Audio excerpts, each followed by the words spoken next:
আমদানি বাণিজ্যের পর বুধবার থেকে রপ্তানি বাণিজ্যও চালু হলো কোচবিহার জেলার চ্যাংরাবান্ধা স্থলবন্দর দিয়ে। এদিন বেলা 11টা নাগাদ ভারত ও ভুটান থেকে বাংলাদেশে পণ্য পাঠানো শুরু হয়েছে।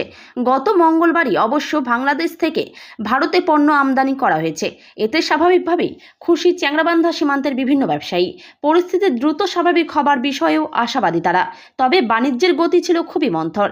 বাণিজ্য চলার পাশাপাশি এদিন চ্যাংরাবান্ধা ইমিগ্রেশন চেকপোস্ট দিয়ে যাত্রী পারাপারও চলল। শেষ খবর পাওয়া পর্যন্ত 73 জন পাসপোর্টধারী ভারত ও বাংলাদেশের মধ্যে যাতায়াত করেছেন। এদের মধ্যে 36 জন বাংলাদেশি নিজেদের দেশে ফিরে গিয়েছেন। তবে বাংলাদেশের এই উত্তাল পরিস্থিতির কারণে বৈদেশিক বাণিজ্যে ও মুদ্রা বিনিময় বসাতেও দারুণ ক্ষতি হয়েছে বলে সংশ্লিষ্ট কাজের সাথে যুক্ত বিভিন্ন মানুষজন জানিয়েছেন। এ নিয়ে কি জানিয়েছেন চ্যাংরাবান্ধা এক্সপোর্টার্স অ্যাসোসিয়েশনের সভাপতি Manoj Kanu, C&F agent welfare অ্যাসোসিয়েশনের সম্পাদক বিকাশ সাহা এবং মুদ্রা বিনিময়